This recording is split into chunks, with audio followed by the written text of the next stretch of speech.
The story begins with a woman named City and her daughter Layla. They work as morticians, which means they clean and get dead bodies ready for funerals. One day, they were cleaning the body of a woman who looked really hurt. Her face was badly injured, and her body looked scary. Layla was already scared of this job and felt very uncomfortable. Then something very strange happened. When water touched the woman's body, her eyes suddenly opened. Right after that, the scene goes back in time. Earlier, City and Layla had gone to a birthday party at Ms. Ada's house. Many women were there. Most of them were friends who had been left by their husbands. Only Terry had never been married. Even though they smiled and laughed, everyone seemed sad inside. While going home, City stayed quiet. Layla told her she didn't want to do this job anymore. She wanted to be a makeup artist instead. But City said their job was important and full of respect. Later that night, City prayed by herself. She had been feeling scared lately, like someone was watching her. While praying, she felt something near her, but it wasn't a person. She got scared and stopped praying. Suddenly, a public announcement was made. Ms. Ada had died. It was shocking because she had just thrown a party that day. City got ready to clean Ada's body and left Layla at home. At Ada's house, things looked horrible. There was blood on her clothes, her bed, and the floor. It looked like she had been badly hurt. After cleaning the body, City went home. At home, Layla and her little brother Arif were trying to fix water leaking from the roof. City looked worried. She started burning Ada's clothes, telling Layla that things owned by dead people should be destroyed. Layla agreed to help. While helping, Layla found a ripped photo. She was surprised to see her mom, City, in the picture. That night, strange things started to happen. City was in bed and thought Layla was next to her. She asked a question out loud, but when she looked, no one was there. She got really scared but didn't tell anyone. Later, when City looked in the bathroom mirror, she saw a scary ghost version of herself. She screamed. That night, while trying to sleep, a dark shadow came into her room. It attacked her and grabbed her neck. The screen goes black. In the morning, Layla found her mom dead in her bed, covered in blood. She had been murdered. Layla knew the same evil force had killed her. Since no one else could clean dead bodies, Layla had to prepare her own mom for the funeral.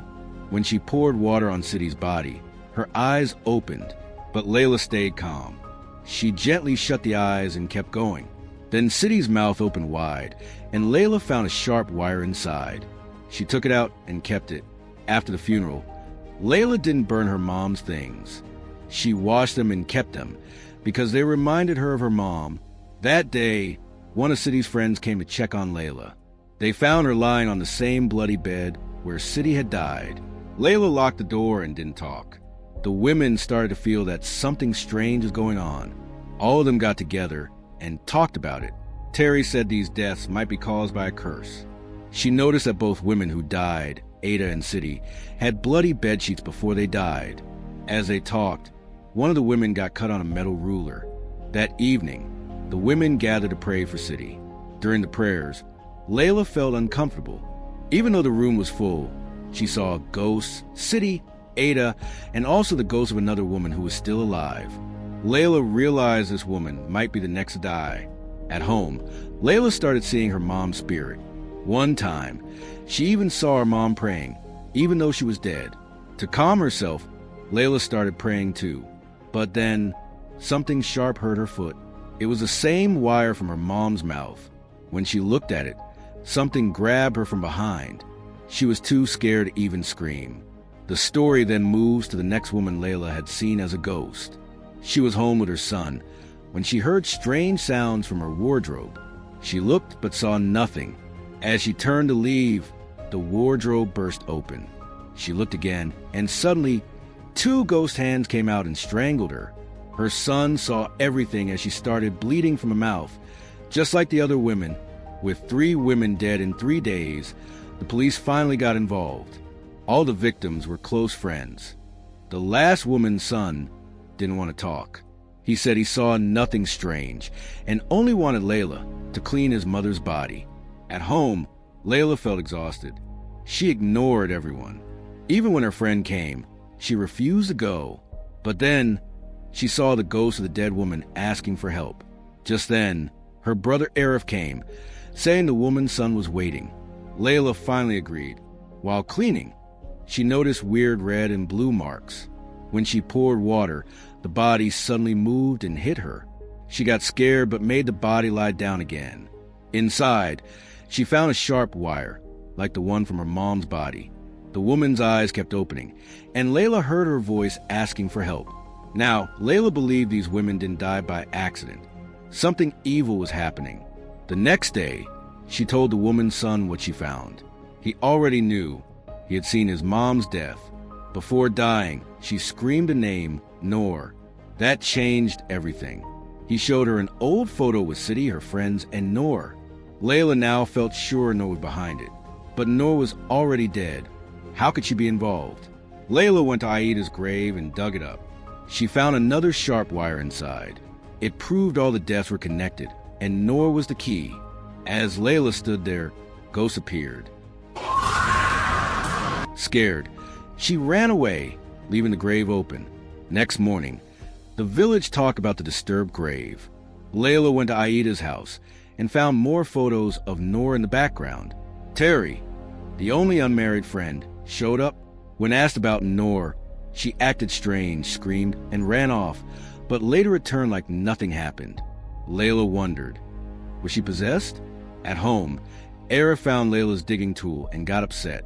Layla showed him all the wires and said these deaths were part of a curse or revenge. Outside, Terry had overheard and told others. Soon, everyone talked about a curse linked to Noor. Noor's past came out. Her husband died, and she lived alone. Some men visited her, but the village blamed her instead of them and kicked her out. Even though some women defended her, the damage was done. When Layla confronted Terry about spreading gossip, they argued. A police officer overheard and warned them not to believe rumors. He said the deaths were strange, but there was no proof Noor was involved. After he left, Terry got worse. Ghosts were clearly taking over her. Sometimes Noor, sometimes others. She cried that she was being blamed unfairly. Layla realized Noor's spirit was still holding on to pain. Layla collected everything, pictures and wires. Arif begged her to stop, but she refused. She had to find who killed their mom. That night, Layla had a nightmare. The dark figure returned and strangled her. She saw her own funeral. Then she woke up. It was just a dream. She ran to a friend's house and found photos of dead women under a broken tile with hair attached. It was black magic. Then she realized Rita was Noor's daughter. She ran to tell Terry, but just then, another woman died. Noor's ghost had possessed her and killed her with wire, just like the others. Now it was clear. Noor's ghost was doing all the killings, and she left wires behind. At Terry's house, Layla saw all the ghosts, and even one she didn't know. She rushed to the new victim's house and found the body, but then the body stood up and a wire wrapped around Layla. She screamed in pain. The police found her lying still, but she suddenly got up. A crowd was there. Layla pointed at Rita, calling her Noor's daughter. Rita didn't deny it. She hugged Layla and said something strange. Then women in the crowd started screaming, clearly cursed. People got angry and attacked Rita, dragging her out. Rita shouted it was punishment for what they did to her mother. A flashback showed the truth. Sidi and the others tied Noor with wires and beat her to death, blaming her for their husband's mistakes. The same wires were now in their bodies. Back in the present, Rita said she didn't take revenge, nor did. The crowd beat her harder. Layla's mother's ghost appeared, asking her to stop the violence. Layla tried to help, but the crowd turned on her. Arif stepped in to save her, but someone hit him, killing him. Only then did the villagers realize a mistake. But it was too late.